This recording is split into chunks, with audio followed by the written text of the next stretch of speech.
Hello friends, and today we're going to see how marriage generally, for most people, is kind of the apple of God's eye. It's the ideal situation. Now this comes from the book of Tobit, and under paganism the entire Jewish nation had been reduced to slavery. It was pretty much the norm, and it was only with the advent of Christianity that people began to turn away from, to shun slavery. But imagine that, the captivity of an entire nation meant people were really starting to walk in the pits. And it's in this situation our story takes place today. God had a very difficult problem to sort out, and so he sends his archangel, Raphael, to assist with certain things. We do encourage you to subscribe to this channel and also to like the video and to share these videos with other people as well.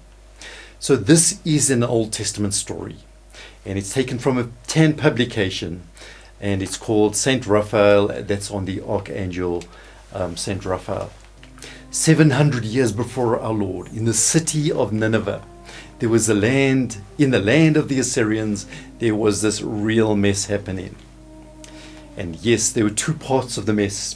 In the house of Tobit, despite Tobit being such a devout Jew, very prayerful, generous, always giving alms and doing all of the requirements of the Jewish law, things could not have gotten much worse for Tobit.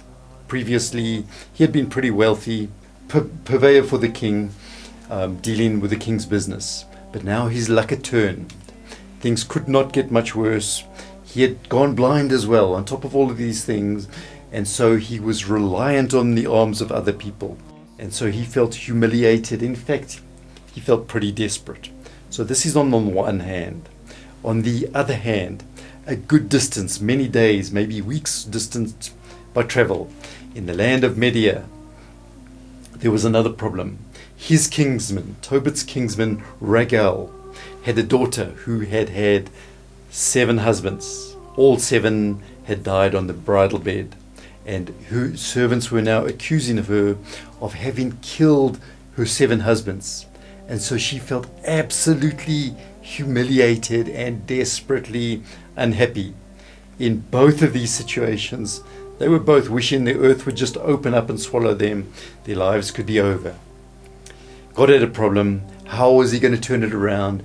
And for this particular thing, he sent his messenger, the Archangel St Raphael. He was going to sort all of this mess out, as we'll see in the story. Tobit was now sighing and weeping in his prayers. And then perhaps by inspiration, he remembered that there was someone in this other land who owed him 10 talents of silver from his previous days. Just occurred it to him. He realized now he'd better call his son to him, Tobias. So Tobias was the father. Tobias called his son to him and said, "You're going to need to make this journey to an unknown land in order to collect the debt."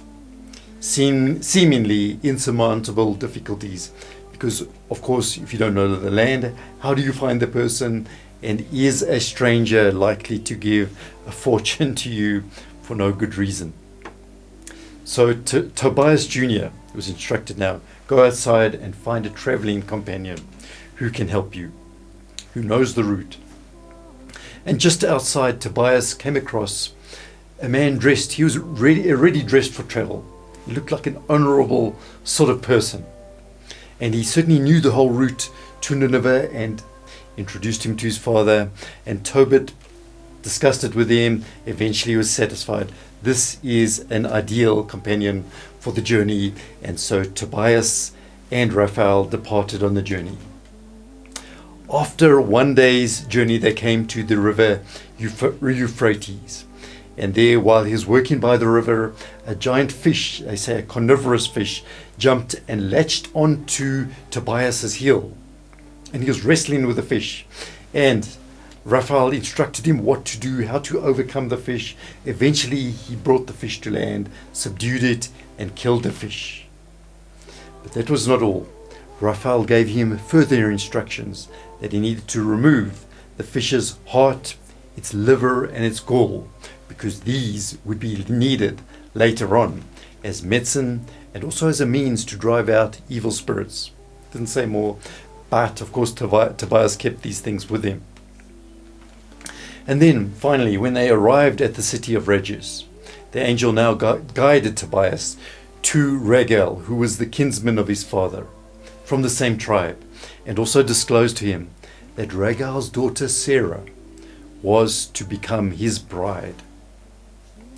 But Tobias had heard of Sarah's reputation, 7 dead husbands, and he'd heard possibly of this demon Asmodeus who had killed these husbands. And he was frightened, not a chance. He didn't want anything to do with this marriage.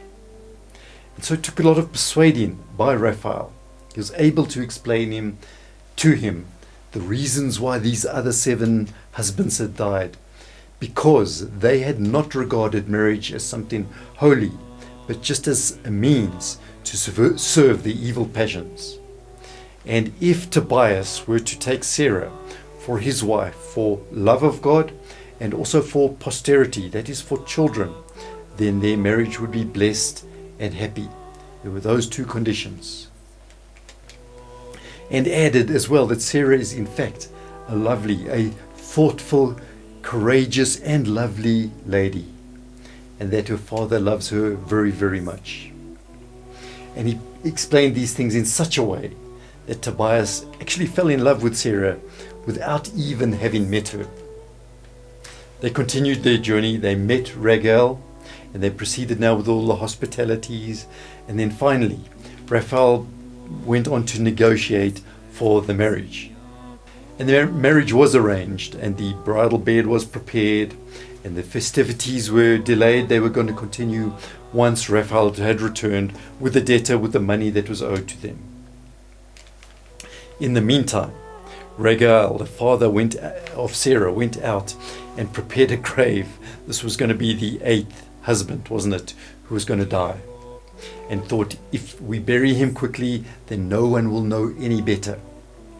But Raphael did not just leave it at that. He instructed Tobias that if he was to burn part of the liver, then the incense from that burning liver would in fact drive out the burning liver, the fish of course, would drive out the demon Asmodeus.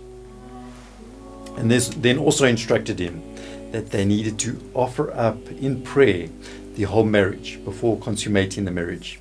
And so for 3 days and nights before they prayed, and to everyone's surprise, Tobias did not die.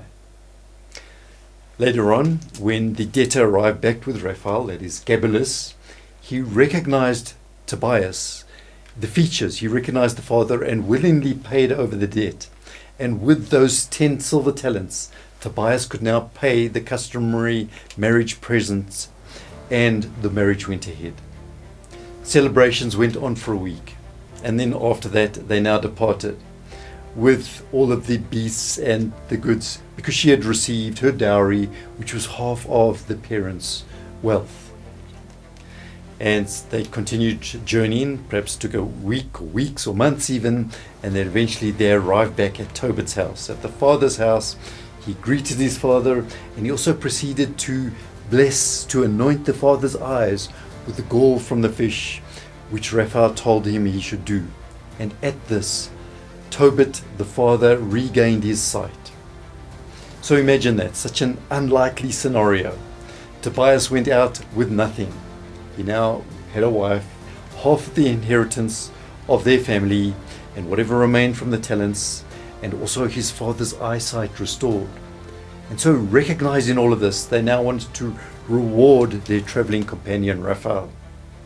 He had made all of this situation possible. Reward him with half of their possessions. At which point Raphael revealed that in fact he was an angel of God, and that it was necessary that all of these temptations, these struggles they had gone through, they were necessary in order that they all prove themselves. And realizing that Raphael was in fact an archangel of God, they fell to the ground. He quickly corrected them, saying, "Peace be with you, and fear not. When I was with you, it was by the will of God. So bless ye him, and sing his praises." Turned all the attention to God. And at this, suddenly Raphael was taken from their eyes. He disappeared. And so because of all of these incredible coincidences and the help of Raphael, St Raphael the Archangel is now regarded as the patron of holy happy marriages, the patron of travelers, and also of the sick and of those in distress. And in fact, he's known as the physician of God too. A reminder, do join us in this great Saints Apostolate. You're welcome to enroll your Mass prayer intentions. All you have to do is go to our website. Your intentions will be included at the next Mass, celebrated by a Franciscan friar of the Immaculata, and that is not far from the Holy House. It's kind of overlooking the Holy House of Loreto. So please just go through to our website, enroll your intentions. We do thank you for watching.